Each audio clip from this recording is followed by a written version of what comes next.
Hi students, in this class we will learn about refractive index. We already learned Snell's law.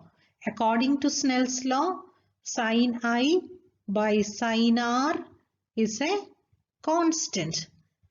This constant is called refractive index and is represented by the letter N or the symbol mu. Snell's law is sin I by sin R is a constant and that constant is N or mu. We know the speed of light in vacuum is 3 into 10 raised to 8 meters per second and it is represented by the letter C. C is equal to 3 into 10 raised to 8 meters per second. Light travels fastest in vacuum. We also know that when a ray of light travels from one medium to another medium, it bends towards the normal or away from the normal. If the ray of light passes from a rarer medium to a denser medium, if this is rarer and this medium is denser medium, then the refracted ray bends towards the normal and vice versa. The speed of light will be different in different media.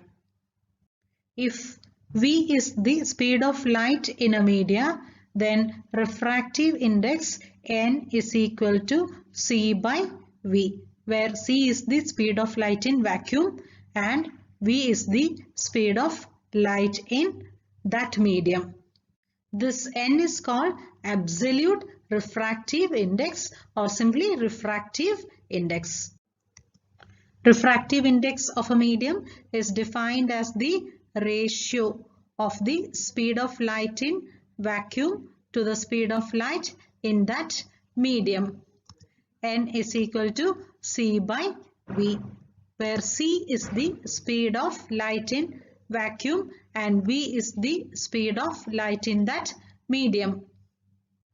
Refractive index can be either absolute refractive index or relative refractive index. The absolute refractive index we learned as N is equal to C by V, where C is the speed of light in vacuum and V is the speed of light in that medium.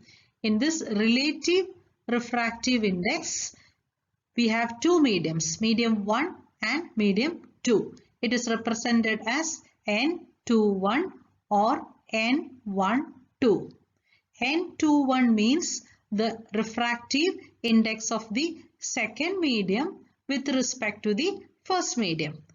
N12 means the refractive index of the first medium with respect to the second medium. What is N21? Refractive index of the second medium with respect to the first medium.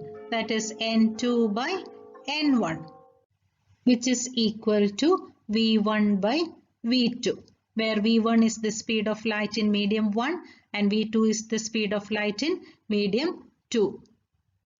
N12 is N1 by N2, which is equal to V2 by V1. That is, the refractive index of the first medium with respect to the second medium is the ratio of the speed of light in the medium 2 to the speed of light in the medium 1. You can easily remember these formulas. N21 is N2 by N1.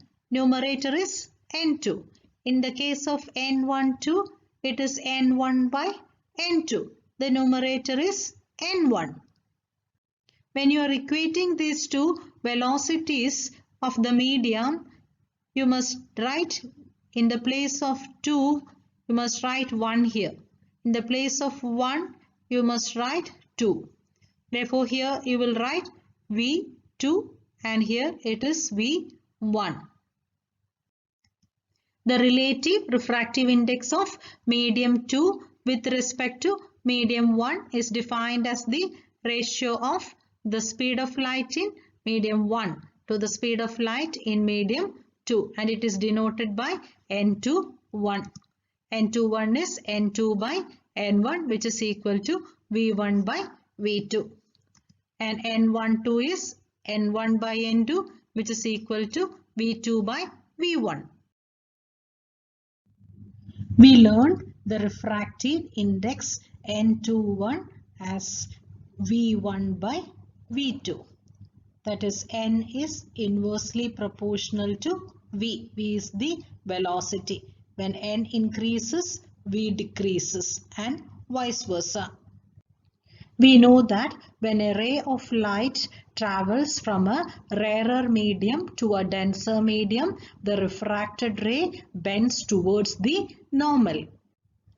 Rarer medium means the optical density is less. And for a denser medium, the optical density will be more. If the optical density is large, the refractive index will also be large. If the refractive index of glass is more, then the speed of light through the glass must be less. That is why it is bending towards the normal. The speed decreases when it enters from the air to the glass. N is more and V is less. But if the ray of light passes from glass to air, we know that the refracted ray will bend away from the normal, because this is denser medium and this is rarer medium. In rarer medium, the N will be less and hence V will be more. The speed of light in air will be more and hence it is refracted away from the normal. We understood that this N is giving you this amount of bending. Optically denser medium have larger refractive index and optically rarer medium have smaller refractive index. Here we are learning the chapter light or optics. Therefore, we are talking about optical density and not the mass density. An optically denser medium doesn't mean that it possesses more mass. We know that for an optically denser medium, the speed of light will be less, and for an optically rarer medium, the speed of light will be more. And the refractive index gives you the amount of bending of this light rays when it enters from one transparent medium to another medium. In this class, we learned about refractive index. Refractive index can be represented using the letter N or mu. Here we use the letter N. Refractive index can be either absolute refractive index or relative refractive index. We simply call this as refractive index. We normally don't specify this as absolute or relative. Absolute means the reference will be with respect to vacuum. That's all. We all know that the speed of light in vacuum is z, that is 3 into 10 raised to 8 meter per second. This is the speed of light in air or vacuum. We also know that the light travels fastest in vacuum and the light speed will be different in different media. Absolute refractive index is the ratio of the speed of light in vacuum to the speed of light in that medium. N21 is the relative refractive index, that is N2 by N1, or it is V1 by V2. N12 is N1 by N2, or you can equate it to V2 by V1. For an optically denser medium, the N value will be large, and for an optically rarer medium, the N value will be small. We will do some numericals on refractive index in the next class. See you.